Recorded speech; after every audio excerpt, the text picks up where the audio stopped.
Hello, hello, Cancer Collective, Sun, Moon, and Rising. Ako po si James. Kamusta po kayong lahat? And welcome po sa James Tarot PH. Ito po ang inyong detalyado, komprehensibo at hindi beten na weekly reading for August 25 hanggang August 31. So nasa dulo na tayo ng August, Cancer. So kunin nyo lang po yung makaresonate kayo today ha and leave the rest.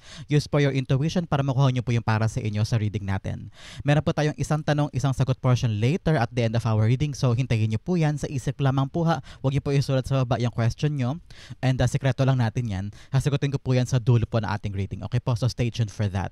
So Cancer, thank you again for all of your donations. Saka po sa mga hindi nag-i-skip ng ads, maraming salamat po sa inyong generosity, sa inyong kindness, sa inyong po pagmamahal sa ating channel every time na meron po tayong free reading for Cancer po dito sa James Tarot PH. So from the bottom of my heart, thank you again po for not skipping the ads. So ano naghintay sa inyo ngayong buong August 25 to 31, inhale. And exhale. At the center of your reading, you have the 10 of Wands. Beautiful. In the area of what you want, you have the 8 of Cups. Lovely. In the area of what you need, you have the King of Swords. Woo, pakaganda. In the area of what's affecting your current energy, you have the 3 of Cups. Beautiful, beautiful, beautiful. In the area of your near future, you have the 4 of Cups. Wow, 3 and 4. In the area of your challenge for the week, you have the Hierophant. Lovely. In the area of your fortune, you have the Page of Cups. Beautiful. In the area of your divine messages, you have the Ace of Wands. Lovely. At ang outcome mo for the week, Cancer, ito yun, mamaya sabay-sabay ito siya bubuksan at the end of our reading. But first, ano mo na lingering energy in your background, you have the 8 of Swords. Okay, Cancer, siguro ngayong linggong ito, sobrang pagod ka na, no? At saka sobrang hirap ng ginagawa mo. Feeling mo, wala kang maiisip na paraan to get out, nai-stuck ka. Parang feeling mo, kahit anong kayod mo, kahit anong gawa mo, parang walang umaalagwa o walang naging solusyon o walang nararating. Ano?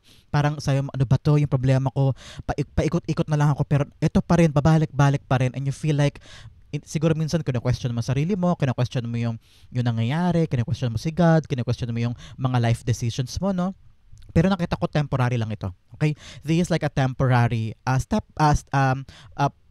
temporary lang na parang pushback o parang pagkakaroon lang ng mga bagay na aberya here and there pero kaya mo to, okay? Nasa isip lang to. Sabi ng spirit guides mo at saka ng iyong astrology and planetary alignment, this week, last week of August, will be a sign for a chance to advance in career. So kung parang feeling mo ano ba yan, wala akong growth, wala akong pag-andar, wala akong paglago, meron mangyayari. May mangyayari this week na ikakatuwa mo. Para ay, kaya ko pala, ay meron pa pala ako. So asahan mo, August 25 to 31, meron kang boost in career opportunities. So kung akala mo dito ay pila ka ng pila, gawa ka ng gawa, pero parang walang nangyayari, wala kang nahihita o wala kang nararating, meron.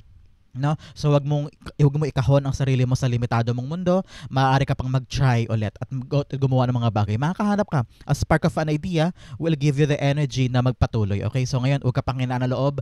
Laksan mo ang loob mo. Pagkatiwalaan mo ang sarili mo and everything will be fine. Okay? So ngayon, laban lang. Laban. Especially ang dami mong financial gains for the end of the month. So mamaya pag-usapan natin yan. Okay? At the center, you have the 10 of Wands. Hirap na hirap ka na. Pagod ka na. Kakakayod, kakagalaw. Marami kang ginagawa every single day.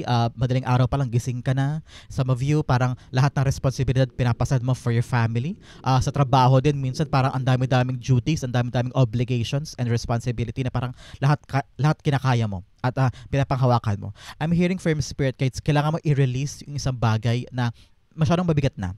Alam ko parang passion mo yan, gustong-gusto mo yan, kaya parang nahirapan ka kumuwala, no? Kahit parang feeling mo hirap na hirap ka na o hindi mo na kaya minsan o parang pabitaw ka na pero kinakapitan mo kasi ito yung pampamilya, ito yung nagkakaroon ka ng pera dito o kaya ito yung passion mo, no? Kaya parang ang hirap bitawan kahit na ang bigat-bigat. Pero sabi ng spirits mo, continue with your diligent work kasi nakita ko talaga may paparating na, may breakthrough na, especially in your astrology and planetary alignment. Makinig ka, Cancer. On August 28, Uranus and Neptune will sextile on August 28. And yan ay sign for a potential creative breakthrough and deeper understanding of success. Lahat ng hard work mo, lahat ng hirap mo, parang this time around, magko-culminate siya on a very, very creative breakthrough. Parang may mararating, meron nang mapipisa, meron nang mapapanganak, meron nang malalagpasan, meron nang kakahantungan, ika nga. Pero ngayon ding ito, pag nangyari yung mga pagpapanganak doon sa mga bagay na minimithi mo, your breakthrough, sabi ng spirits mo, ito rin yung magbibigay sa'yo ng career-defining moment kung saan may realize mo, ano ba yung ibig sabihin ng success sa akin? no? Parang ano ba yung successful pag maraming pera, pag mataas ang posisyon, kapag may naiipon, kapag may buwan ng permanent kita, ano ba yung meaning ng success kay Cancer? This week, at the end of the week na to, at the end of the month, marirealize mo, ito yung kahulugan sa akin ng success. Maaaring sa ibang tao, iba-iba ang kahulugan nila ng success. Sa'yo, ano yung kahulugan ng success doon? At marirealize mo this week, once the creative breakthrough o katuparan doon sa tinutumbok mong hirap at pagod ngayon ay malagpasan mo, marirealize mo kung ano ba talaga yung mga bagay na gusto mo. Especially, pagpasok ng Four of Cups. Mamaya pag-usapan natin to. Clarify mo natin si Ten of Wands being clarified by the Eight of Cups. Dalawang beses lumabas si Eight of Cups. It's all about you leaving something behind na hindi na mahalaga sa'yo. Kasi sabi mo, hindi ito yung tagumpay na gusto ko. Hindi ito yung dapat pinipilahan ko. Hindi ito yung dapat na pinagtitiisan ko. Hindi ito yung dapat na kinikip ko sa life ko. Now, parang nililinis mo na rin yung intentions mo, nililinis mo rin yung mga bagay na gusto mo sa buhay mo. Sabi mo, nagpapakakayod ako dito, hirap na hirap ako, pagod na pagod, parang walang tumutulong sa akin, puro stress, worry, and anxiety lang dinadanas ko. Is this the success that I want? So meron ka mga ganyang realization para sa linggong ito. Meron ka mga bagay na sobrang pasakit na iwanan mo. Meron ka mga bagay na gusto mo i-keep kasi sabi mo, ito yung tagumpay na gusto ko makip sa life ko. My family, their happiness is my success. So parang yan, i-keep mo yan. Pero yung iba, may realize mo, kailangan ko na iwan yan kasi sobrang bigat na, hindi ko na kaya. And you're choosing to walk away. You're choosing your peace. Tuloy natin here in the area of what you want. 8-8 is all about abundance. Ngayon, hinahanap mo yung abundance mo, hinahanap mo yung contentment mo, hinahanap mo yung satisfaction mo, at saka yung fulfillment. Yung parang, yung pakiramdam mo everyday may energy ka pa, may saysay, no? Yung parang you want to feel again the excitement for something. At parang yun nawala yun sa nakaraang ginagawa mo. Puro hirap lang, puro bigat lang, pero wala ka ng lakas, wala ka ng excitement, wala ng enjoyment. And parang tinatanong mo rin sa sarili mo, para sa akin pa ba to? May saysay pa ba sa akin to? Ito pa ba yung gusto ko? No? Ngayon parang iniisip mo yan. Kaya stuck ka eh. Na-stuck ka sa isang moment of should I live or should I stay? Nahihirapan ako, yes, pero maayos naman, maganda naman yung trabaho, pero hindi na ako masaya, hindi na ako maligaya, at gusto kong habulin yung para sa akin. Ayoko na magkasya doon sa parang napipilitan lang ako for the sake of happiness of other people or to make other people contented. Pero para sa akin, ano naman yung contentment in your part? So ngayon, hinahanap mo yung bagay na yan. The Eight of Cups being clarified by you have the Ace of Cups. Yes, it's all about your heart. It's all about what makes you happy, what makes you fulfilled. Ano yung mga bagay na papalundag sa'yo everyday. Yung parang pag-isip mo, yes, may trabaho tayo, lakad. Oh yes, may project ako. Sige, sugod-sugod, kahit puyat, kahit pagod, kahit nahirapan gusto mong gawin kasi pangarap mo yun o mahal mo yun. Nandun yung passion mo, nandun yung love mo. Kaya ngayon, aalis ka, you're searching for something that will make your heart complete. Either relationship man yan, o nahihirapan ka na sa relasyon mo, pagod na pagod ka na, hindi mo na kayang gawin mga responsibilidad, mga obligasyon, and you feel like hindi worth it ito at na-stuck ka na dyan, gusto mo nang kumawala at gusto mong umalis dahil gusto mong hanapin yung mga bagay na mapapaligaya sa'yo. Napakaganda for you, mapagpalaya ito. Okay? In the area of what you need, you have the King of Swords. Paninindigan, Cancer. You need na magkaroon na paninindigan sa desisyon na ito. You want to live, you want to walk out, you want to escape, you want to have a breakthrough sa buhay mo. Nakita ko talaga na meron kang creative breakthrough on August 28 onwards, no? Kaya itong pinaghihirapan mo to, either iiwanan mo o bibitawan mo na at sabi mo, kailangan ko nang kumawala sa lahat ng pain, kailangan ko hanapin yung kaligayahan ko, at ang kailangan mo daw, area of what you need, paninindigan. Gawin mo. Sundin mo yung tawag na damdamin mo. Magkaroon ka ng strategy kung paano mo i-execute yan. Magkaroon ka ng discarding malupit in order for you na pag ginawa mo to dire-diretso, walang aberya, walang harang, kumbaga. Ngayon, pag-isipan mo na, Cancer, kung ano yung mga plano mo, ano yung right step mo, at ano din yung lalagapak, yung pupuntahan mo on the next phase of your life. Hindi pwedeng para dito lang ginagawa mo and then come what may na kinabukasan. Kailangan pati yung for the next 5 months ay kahit paano natatanaw mo na kung anong balak mo para dire-diretso ka, okay? Nakikita ko yan for you. Huwag ka magalala kasi financial gains mo naman magiging okay ka this end of the month, no? Maging stay alert ka as you might end the month in a much better financial position with potential opportunities to increase your income, no? So kung meron ka talagang bagong pupuntahan, don't worry, don't stress, everything will be fine. Kailangan talaga ng paninindigan mo and just go with it. Just go with it, okay? Maganda yan for you. The King of Swords being clarified by you have the Seven of Pentacles. Yes. Ngayon, hinahabol mo kasi yung mga bagay na magbubunga. Ayaw mo na magstay dun sa mga bagay na hintay ka ng hintay, tiyaga ka ng tiyaga, pero alam mo sa puso mo, wala na to, hindi ko to kaya, masakit na, nagsasayang ako ng oras, parang ganyan. So ngayon sabi ng spirit guides mo, panindigan mo yung mga bagay na alam mo kahit paano meron ka mahihita, meron ka aasahan, no? Pag medyo malabo, pag medyo parang, uy, ano ba to, ano ba yan, meron pa ba akong hihintayin sa'yo, meron pa ba akong aasahan dyan, itanong mo na, i-convince mo na, i-confirm mo na sa kanila para pareho kayong hindi nagsasayang ng oras, para makapag-move on ka na at makapag-focus ka na dun sa iba pang valuable na pwede mong makubra anytime, okay? In the area of what's affecting your current energy, you have the Three of Cups. Three of Cups all about celebration of ending of something. Nakita ko yan na parang handa ka na umalis for something kasi sabi mo, wala na yan, tapos na. Kahit anong hirap ko, kahit anong pagod ko, parang nakulong lang ako dito, parang na-stuck lang ako dito, nagsayang ako ng oras, parang ganyan. You feel like that. You feel like you've wasted a lot of amount of time sa ginawa mong napakahirap, napakaseryoso. You've been so professional, you've been so dedicated, devoted, no? Minahal mo to ng buong puso. Pero parang, wala eh. Tapos na yun eh, enough na eh. So parang ngayon sineselebrate mo yung buhay mo na parang, yes, kakawala na ako, iiwanan ko na yan, bagong buhay na ako, I need to step forward and chase my dreams, no? Ngayon you're celebrating what you have. Celebrating ko ano na iwan sa'yo. I'm seeing power. Yun ang iwan sa'yo. Power, freedom, and opportunity na mag-chase pa ng mga bagay na gusto mo. And nakita ko na lahat ng tao sa paligid mo celebrate ka. Lahat ng kapatid mo siguro, magulang mo, kamag-anak mo, or friends mo, parang they are celebrating with you. At parang, uy, buti naman umalis ka na dyan. Uy, Cancer, buti naman natauhan ka na, lumarga ka na. Parang ganyan. So, you're giving yourself enough credit also, and also giving yourself the push na iwanan na yung mabigat, talikuran na, hanapin yung magpapaligaya sa'yo at i-celebrate ang buhay ulit. No? Some of you baka magbakasyon this time, so may mga travel ka at the end of the month. You may also find ways to combine business and pleasure. So kung ito ay business trip or tungkol sa trabaho, mag-enjoy ka dito. So go on with a trip, with a relaxation, having fun with your friends and your family. It will be a great time for you para pagpasok mo ng September, Cancer, malakas na malakas ka at energize ka to try another thing or another endeavor sa buhay mo, okay? The Three of Cups being clarified by, you have the King of Cups. Yes, ngayon ang pagkakataon na ikalma ang sarili, okay? Parang hayaan mo munang malusaw, hayaan mong tumigil, hayaan mong parang bitawan mo yung mga bagay na mabigat sa'yo, no?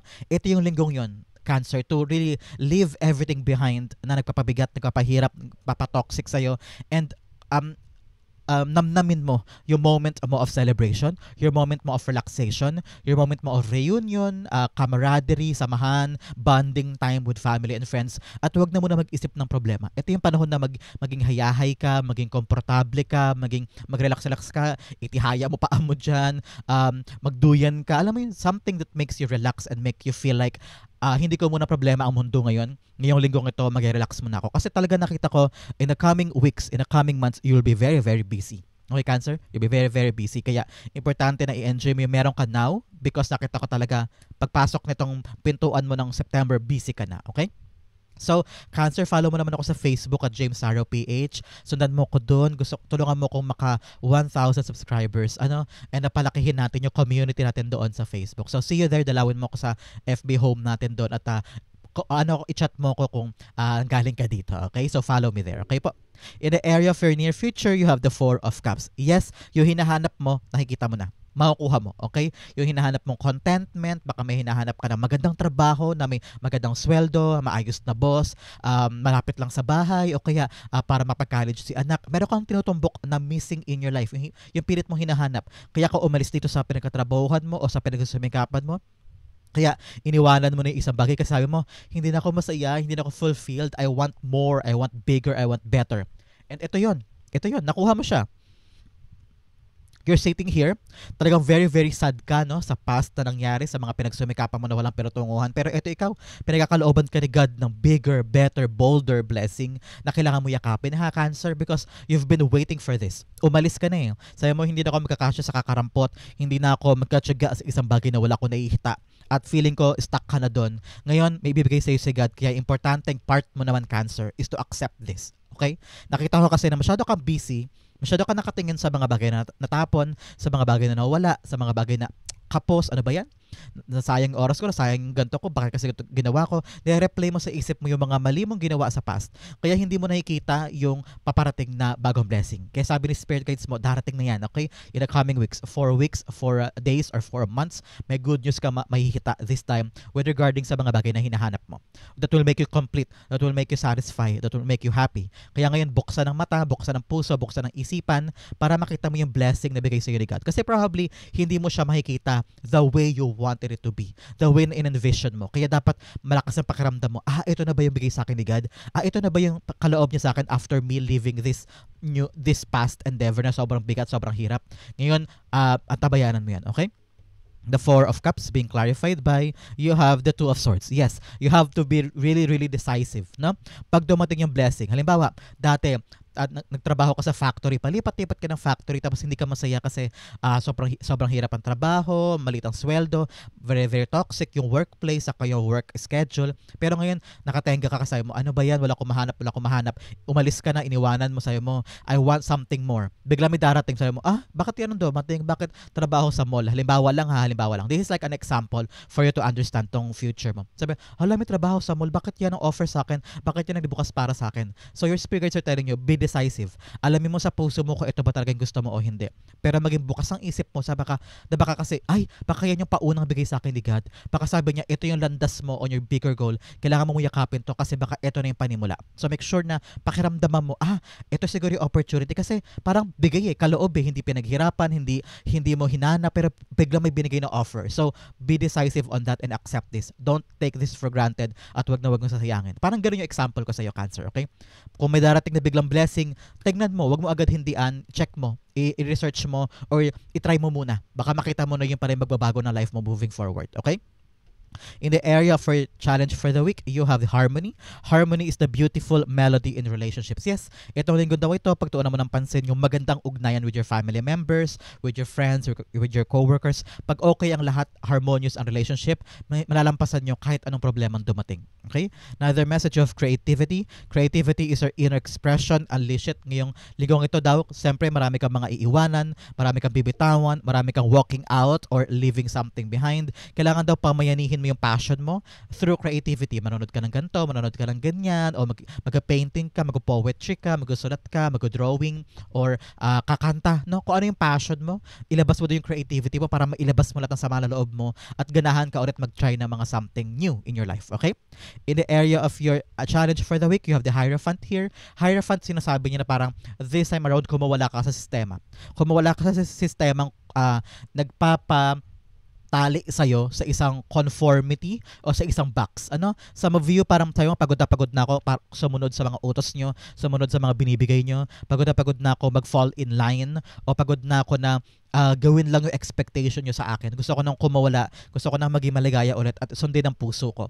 And here, kakawala ka talaga sa utos ng ibang tao o sa kalinga ng ibang tao na parang na-realize mo this week, hindi ito yung success na gusto ko, hindi ito yung pangarap na gusto ko, hindi ito yung buhay na gusto ko for me. I want to get out, parang gusto mo maging rebellious at some point and follow what makes you talagang feel whole as a person, no? Ngayon, getting out of tradition and getting out of this stuck mindset, kayang-kaya mo yan. Nakita ko na may basbas ka from the universe and follow your heart, okay?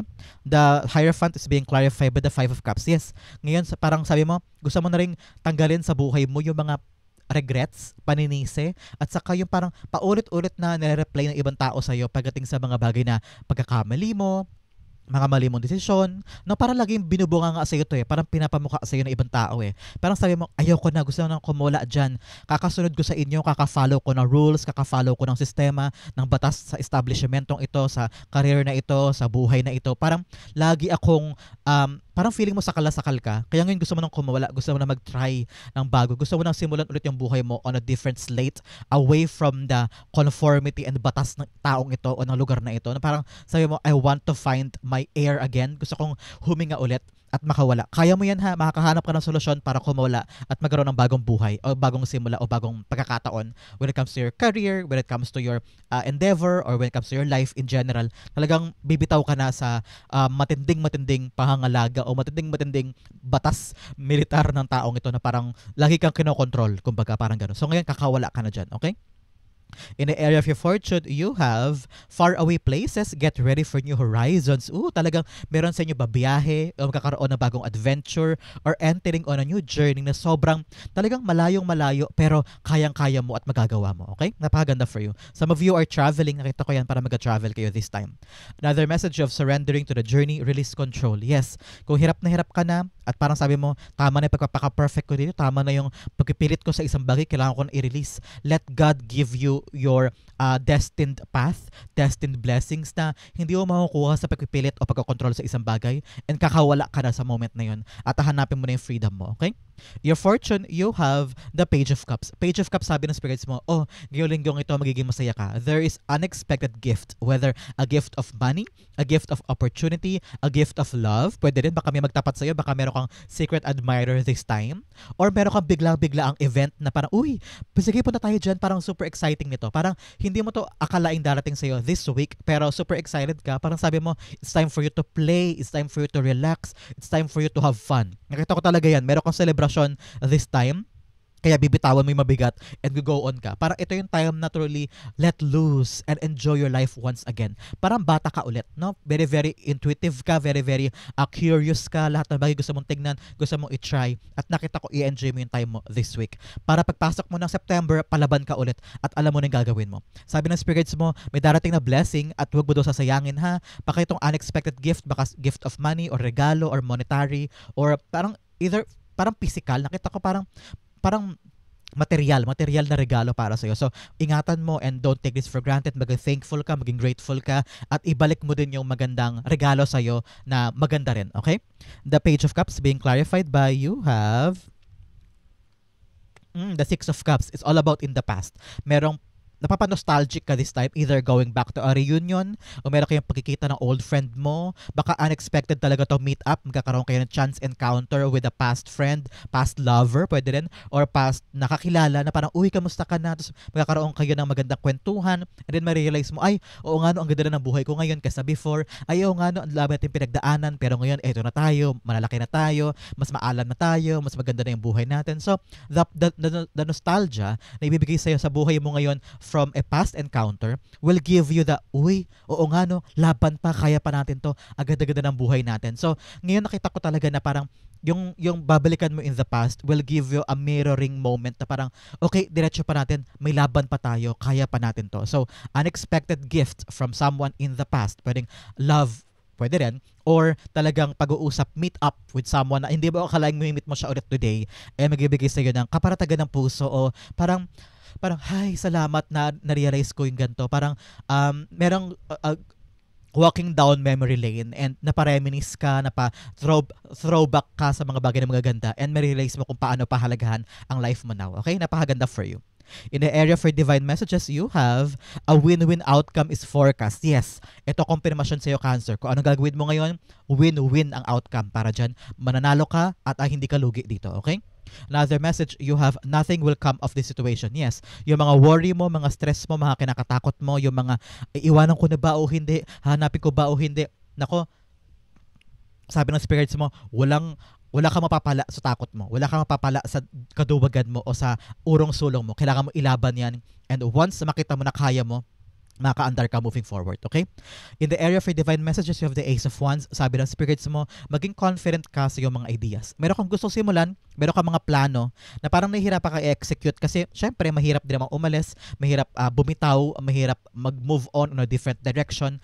Pero kung may plano ka talaga at nananalig ka sa puso mo na gusto mo to at pangarap mo to, ituloy mo daw, okay? You need to have the confidence and brand new strategy, ha? Kasi Ace of Wands, out with the old, in with the new. Ibig sabihin, kailangan yung plano mo makabago. Hindi pwedeng makaluma. Kasi yung mga makaluma, hindi na nga gumana yun dati, diba? So ngayon, gandahan mo yung plano mo. Kailangan bagong strategy, bagong approach, bagong diskarte para mag-work this time. Kasi papunta ka na sa transformation ng buhay mo. May nagbabago na, may napansin mo siguro, may tinatanggal, may umaalis, may pumapasok. Yan, ina-arrange na ni God yung buhay mo for the better. Okay? Ace of Wands being clarified by you have the Fool card. Yes. Huwag ka matakot mag-try. Fool card's all about trying something new, taking a risk or taking a leap of faith on something na bagong-bago sa kanya o bagong lugar, bagong teritoryo, bagong pagkakataon, bagong experience, and you need to be confident kasi papasok ka na sa bagong litanya ng buhay mo, Cancer. umaalis ka na sa dati, meron kang iniiwan kasi sabi mo gustong gumaan ng puso mo, gusto mong hanapin yung papaligaya sa'yo, at ito yon. A brand new beginning, a brand new life is waiting for you na kailangan mo lang alam mo gawin, humakbang, mag-try, sumugod, at huwag matakot. Kaya mo to, huwag ka magpapalukob sa kaba, takot o alinlangan. Hindi ka stuck dito, hindi ka mahina. Kayang-kaya mo humakbang sa mga bagong bagay and tapangan mo ang sarili mo. It will be yours, okay? Ang outcome mo yan, but first, bigyan mo muna kita ng fortune cards. Unang-una, you have egg, success assured with good plans and hard work. Yes, garantisado daw ang tagumpay mo basta may matino kang plano. Ito yon, matino kang plano at aaksyonan mo, paghihirapan mo at pagsusumikapan mo. Another message, you have, well, family wishes come true. Wow! Meron ka daw dasal para sa pamilya ang matutupad. Congratulations. Another message, you have inkpot, problems to be resolved. Yes, meron ka mga problemang dapat mo talagang aksyonan ngayon with the King of Swords, okay? Another message, you have fair man, lalaki daw na mistiso o maputi ang buhok, kailangan mo daw asikasuhin ngayon, baka may concern daw sa kanya, kailangan daw ng assistance from you, okay? Cancer, outcome mo, ito yon, but first, ihanda mo na yung isang tanong, isang sagot, sasagutin ko po yan after this.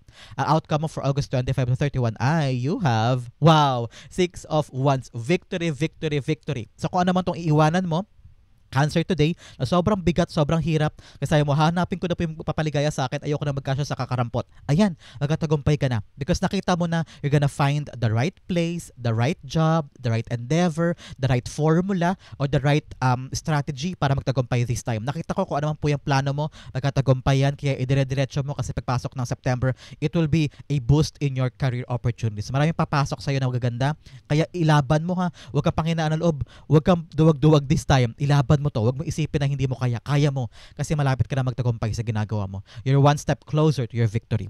The Six of Swords, Six of Wands rather, is being clarified by the Ten of Wands. Wow! 10 is here. 10 of Wands in your core and 10 of Wands in your outcome. Yung sinimulang mabigat, tatapusin mo na. At talaga magkatagumpay ka rito. Celebration is on the horizon telling you na, yes, sa wakas, yung bigat bumagsak na, yung hirap natapos na, at patungo ka na sa tagumpay ng buhay mo. You're on to a new portal of your life. 10-10 is ending of a cycle and ending sa bagong era ng buhay mo. So patapos na ang bigat at ito na yung simula ng pag-angat sa buhay. So congratulations sa'yo, Cancer. Napakaganda ng reading mo at the end of August. Napakaganda ng pasok ng September mo. So congrats po. Dumako na tayo sa yung isang tanong, isang sagot. So Cancer, concentrate on this one question. Mabilisan lang to ha. And I will answer your question. You have 1, you have 2. Bigyan din kita ng angel card to clarify all of this. Dahil nasa tabi mo ngayon ang angel mo. Mabilisan lang to ha. Mabilisan lang. You have 1 and you have 2. Okay, Cancer, open your eyes. Inhale. And exhale the answer to your question. You have the Six of Cups upright. You have the Devil card in reversed. You have within the next few weeks. And you have look for a sign. Kung nalilito ka ngayon sa question mo, Cancer, sabi ng spirits mo, may darating sa iyong sign from your panaginip, from angel numbers, from quotes, anywhere na magbibigay sa iyo ng sign. Yung sign mo daw na hinihiling mo darating na. And within the next few weeks, meron ng sagot yung question mo. So congratulations. Sabi naman spirits mo, you have the Six of Cups. Kalimutan na ang past. May pumipigil daw sa iyo. Kaya hindi ka makasulong-sulong sa question mo, and huwag ka nang papapigil pa. Meron daw kumakadena sa iyo o humaharang o talagang nag-i-stop sa iyo na puntahan yung question mo. So ngayon, kailangan mo munang plansyahin to. Forget the past, tuldukan na para maharap yung question na yan at makaabante ka na. For the next few weeks, magiging okay yan, and the answer is yes. Okay, Cancer, that is the answer to your question. Hopefully po naka-resonate ka. This is also your August 25 to 31. Comment down below kung naka-resonate po kayo, and I'll be reading your messages. Thank you for watching hanggang dulo, Cancer. I love you. This has been James from James Ario PH. God bless everybody.